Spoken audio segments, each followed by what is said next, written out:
Bismillahirrahmanirrahim. Assalamu alaikum dear students. My name is Aisha Sadhir. I am SS Physics at Divisional Public School and Inter College Sahiwal.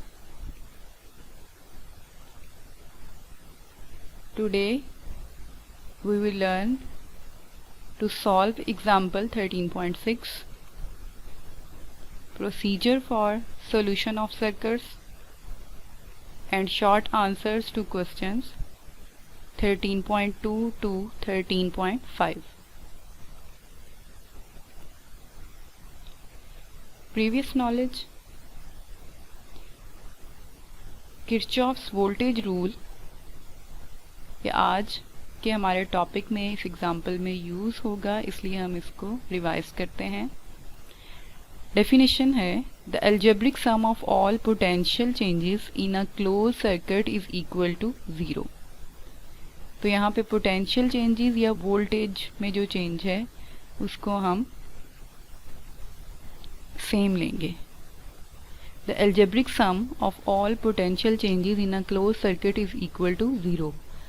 किसी भी close circuit में जो potential changes हैं उनका sum equal to 0 होता है. Summation delta V is equal to 0. Delta is showing the change in voltage or summation is representing the sum of all potential changes.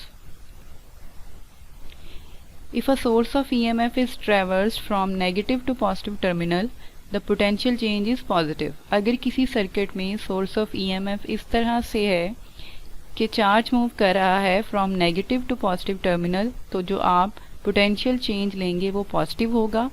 और अगर चार्ज मूव कर रहा है इसके ऑपोजिट, मतलब पॉजिटिव टू नेगेटिव, तो फिर आप सोर्स ऑफ ईएमएफ के अक्रॉस जो पोटेंशियल चेंजेस लेंगे वो नेगेटिव होंगे. If a resistor is traverse in the direction of current, अगर रेजिस्टर है डायरेक्शन ऑफ करंट में, the change in potential is negative, तो फिर जो पोटेंशियल में चेंज लेंगे वो हम नेगेटिव लेंगे. It is positive in opposite direction, और अगर रेजिस्टर जो है वो करंट की डायरेक्शन के ऑपोजिट है तो फिर हम उसके लिए पॉजिटिव लेंगे. नेक्स्ट है example 13.6. Calculate the current in 3 resistances of the circuit shown in figure. Circuit में आपके पास 3 रेजिस्टेंसेस दिखाई गई हैं और 3 बैटरीज हैं, सोर्स ऑफ ईएमएफ हैं E1, E2, E3, R1, R2, R3. Given data है R1 10 ओहम, R2 30 ओहम और R3 15 ohm. E1 40 volts, E2 60 volts, E3 50 volts. Next है सोल्यूशन. सोल्यूशन के लिए कुछ स्टेप्स हैं जो हमें फॉलो करने होंगे. फर्स्ट है select 2 loops ADCBA and BCFEB. ADCBA एक ये लूप लेंगे हम और दूसरा होगा BCFEB.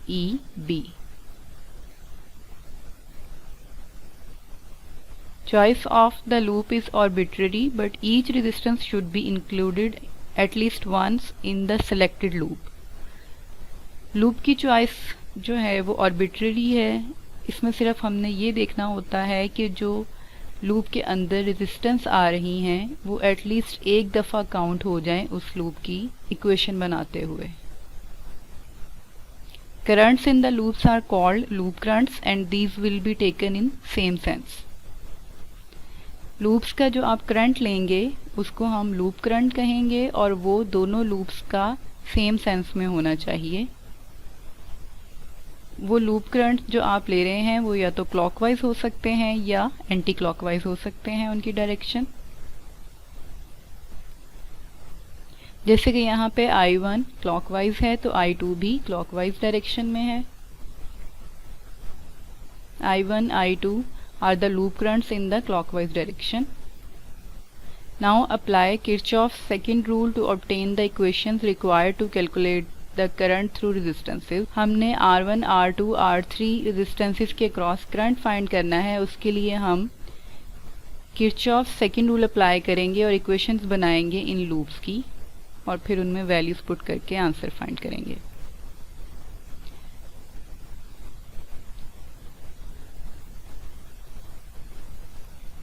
जी, लूप इक्वेशंस हैं। पहली लूप है हमारे पास ADCB, और इसके लिए चार्ज यहाँ से मूव करेगा और करंट की डायरेक्शन यहाँ पे कन्वेंशनल करंट है, तो हम पॉजिटिव चार्ज की डायरेक्शन में देखेंगे करंट की डायरेक्शन, और उसी तरह से हम इक्वेशन लिखेंगे।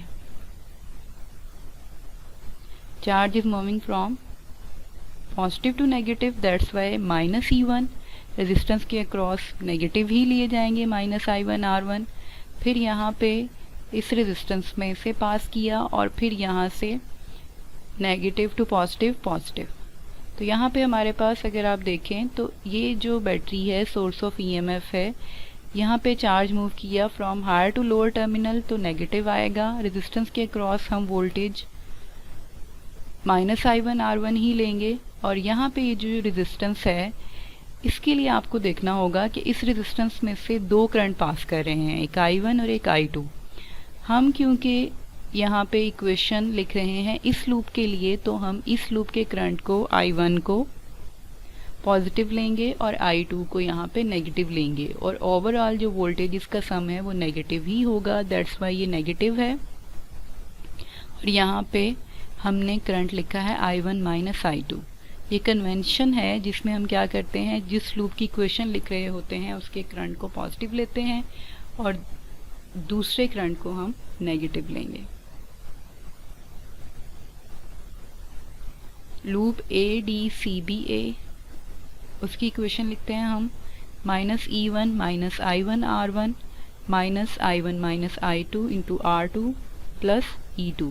यहाँ पे क्योंकि हायर टू लोअर जा रहा है तो नेगेटिव, लोअर टू हायर जा रहा है तो पॉजिटिव, और according to Kirchhoff second rule ये जो वोल्टेजेस की चेंजेस ली हैं हमने, इस इक्वेशन को हमने इक्वल टू 0 लेना है। सेकंड लूप के लिए हम इक्वेशन लिखेंगे। अब यहाँ से ये हमारे पास लूप है BCFEB, तो चार्ज मूव कर रहा है from higher to lower, negative आएगा।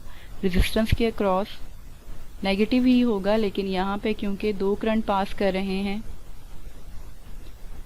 तो इसलिए I2 ग्रेटर और I1 लेसर, और ये हमारे पास वैल्यूज आ गई। बल्कि I2 यहाँ पे हमारे पास क्या है, क्योंकि इस लूप का करंट ले रहे हैं तो इसलिए ये पॉजिटिव है, और इसके करंट को इसमें से माइनस करना है, और ओवरऑल वोल्टेजेस का जो चेंज है उसको माइनस में ही लेंगे यहाँ पे। और ये क्योंकि रेजिस्टेंस में से जो पास कर रहा है वो I2 पास कर रहा है R3 में से, माइनस I2 R3, और ये क्योंकि लोअर टू हायर है तो यहाँ पे प्लस E3। तो लूप BCFEB के लिए जो हमारे पास इक्वेशन आई वो ये -E2 और ये -I2 minus I1 into R2 minus I2 R3 plus E3। इसको भी इक्वल टू 0 लिख लिया, इसको इक्वेशन नंबर 1 का नाम दे दिया और इसको इक्वेशन नंबर 2 का नाम दे दिया।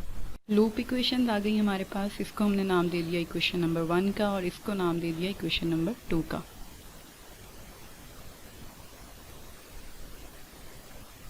इन्हीं दोनों इक्वेशंस में हम वैल्यूज़ पुट करेंगे E1, E2, E3 की, R1, R2, R3 की जो गिवन डाटा में गिवन है हमारे पास वैल्यूज़, और फिर हम I1, I2, I3 फाइंड करेंगे। इक्वेशन नंबर 1 ली हमने, इसके अंदर वैल्यू पुट की हमने E1 की 40, इसी तरह I1 वैसे ही आ गया, R1 की जगह पे 10 आ गया, I1, I2 फाइंड करने हैं और R2 की जगह पे 30 आ गया। इसी तरह E2 की जगह पे 60 पुट किया और ये इक्वल टू 0। सॉल्व करते हैं इस इक्वेशन को, मल्टीप्लाई किया I1 को तो यह आ गया 10I1 minus 40 as it is minus 10I1, और ये 30 इन दोनों के साथ मल्टीप्लाई होगा तो ये वाली टर्म प्लस हो जाएगी इस माइनस की वजह से, plus 30I2 plus 60 is equal to 0।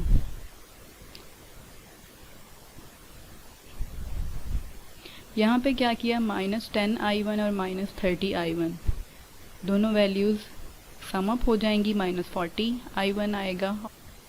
इस इक्वेशन को हम डिवाइड करेंगे -10 पे और हमारे पास इक्वेशन आएगी ये,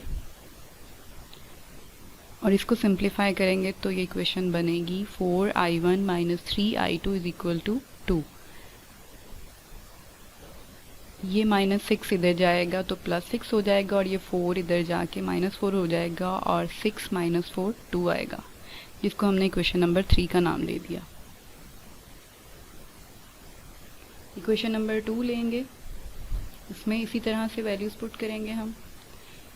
E2 की जगह पे 60, I2 I1 as it is, R2 की जगह पे 30, I2 एज इट इज़, और R3 की जगह पे 15, और E3 की जगह पे हमने 50 पुट कर दिया जो कि उसकी वैल्यू है।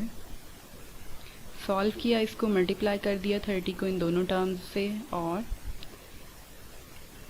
हमारे पास इक्वेशन आई -10 - 45i2 + 30i1 = 0। सिंप्लीफाई किया, ये -10 इधर आया तो प्लस हो गया, और अब हमने इस इक्वेशन को डिवाइड कर दिया 5 पे, तो इक्वेशन आई हमारे पास 6i1 - 9i2 = 2। इक्वेशन नंबर 3 और 4 आ गई, इनको हम आगे यूज़ करेंगे। टेकिंग इक्वेशन नंबर 3, इसको मल्टीप्लाई करेंगे दोनों साइड पे 3 से, तो ये आ जाएगा 12i1 - 9i2 = 6। सब्ट्रैक्ट करेंगे इक्वेशन नंबर 4 फ्रॉम 5।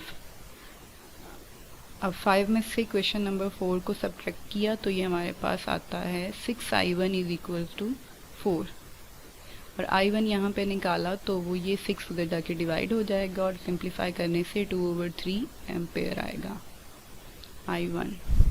इस i1 को इक्वेशन नंबर 3 में पुट करने से हमारे पास i2 आ जाएगा। इक्वेशन नंबर 3 थी हमारे पास 4i1 - 3i2 = 0। इसमें i1 की जगह पे हमने 2/3 पुट कर दिया, और ये हमारे पास i2 की वैल्यू आ जाएगी इस तरह से सिंप्लीफाई करने से।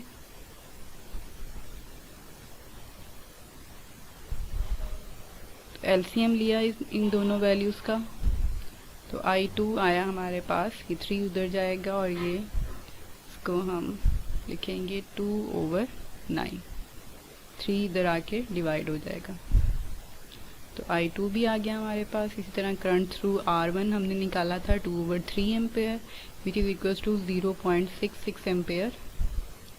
करंट थ्रू R2 वो है i1 - i2 के इक्वल, तो आएगा 2/3 - 2/9, और ये आएगा 4/9, और इसको एलसीएम लेके सॉल्व किया तो 4/9 आता है जो कि इक्वल होगा 0.44 एम्पेयर। और current through R3 is I3 which is 2/3 ampere 0.66 ampere. ये तो थी हमारी एग्जांपल। हमने करंट्स फाइंड करने थे R1 R2 R3 में से I1 I2 और I3।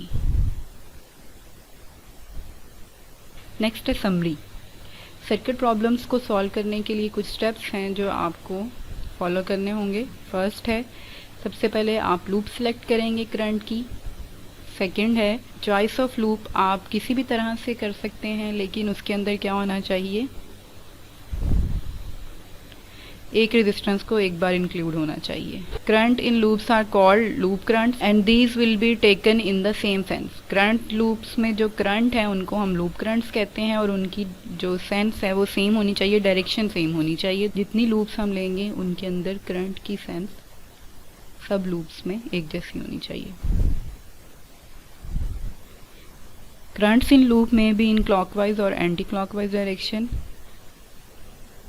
लूप्स में जो करंट है वो या तो क्लॉकवाइज हो सकता है या एंटी क्लॉकवाइज हो सकता है, लेकिन होना सारी लूप्स में एक ही सेंस में चाहिए। और एंड में क्या करना है, हमने अप्लाई करना है किरचॉफ सेकंड रूल। इक्वेशंस बनानी है और फिर उन इक्वेशन से हमने करंट फाइंड करना होता है।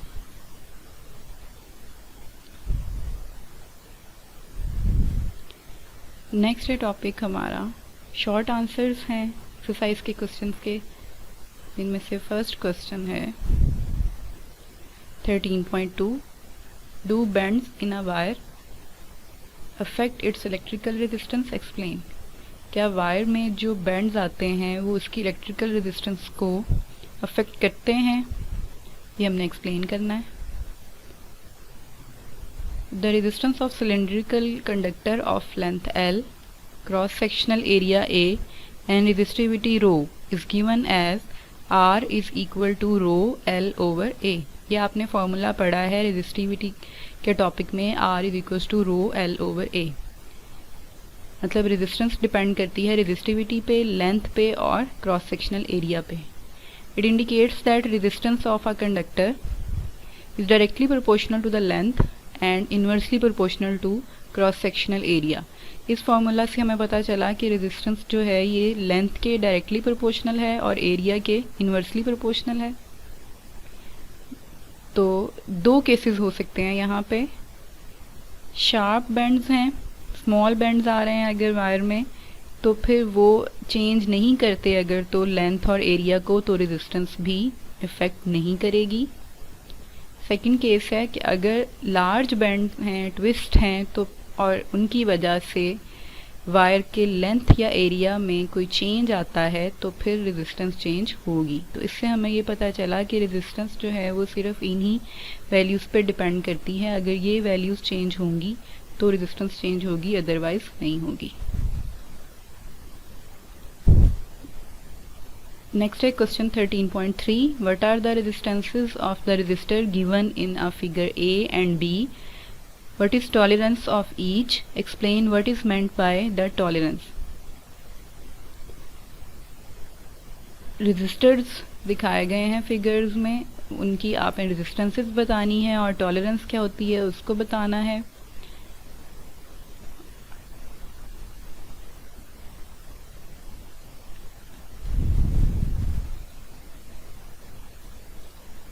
फिगर ए है हमारे पास, इसकी हमने रेजिस्टेंस बतानी है।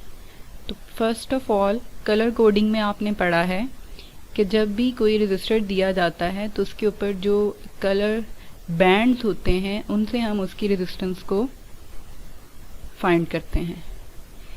The coding sequence of the carbon film resistor is as under. First band जो है ये हमें फर्स्ट डिजिट बताता है, सेकंड बैंड सेकंड डिजिट बताता है, थर्ड बैंड में जितने नंबर आएंगे उतने ही हम नंबर ऑफ जीरोस लगाते हैं। फोर्थ बैंड टॉलरेंस को रिप्रेजेंट करता है।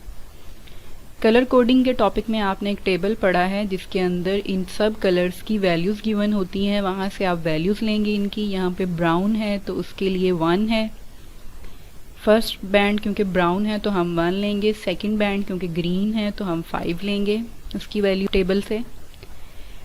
रेड की वैल्यू होती है 2 विच रिप्रेजेंट्स दैट कि नंबर ऑफ ज़ीरोज़ कितने होंगे, इसमें 2 होंगे क्योंकि यहाँ पे 2 आ रहा है तो 1, 5 और 2 की जगह पे 2 ज़ीरोज़ आ जाएंगे।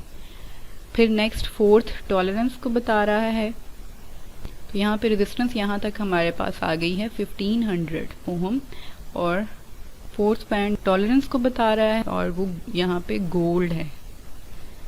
तो टॉलरेंस बैंड इज़ गोल्ड और उसकी टॉलरेंस होती है ±5%। तो आप इस वैल्यू का 5% निकालेंगे which is 75 ohm. Range of resistance कितनी आई हमारे पास, ±75 ओहम। मतलब 1500 का आप 5% निकालते हैं तो वो 75 ओहम आता है। तो इससे हमें पता चला कि इस वैल्यू में जो हमारे पास रेंज है रेजिस्टेंस की वो क्या होगी, 1425 ओहम टू 1575 ओहम। टॉलरेंस यहाँ पे ये रिप्रेजेंट कर रही है कि जो मार्क्ड वैल्यू है 1500, इसके अंदर वेरिएशन कितनी आ सकती है। वेरिएशन इसके अंदर 5% तक आ सकती है, जो कि पॉजिटिव में भी है और नेगेटिव में भी है। तो इसलिए ये वैल्यू 75 इसमें से माइनस कर देंगे और 75 इसमें ऐड कर देंगे।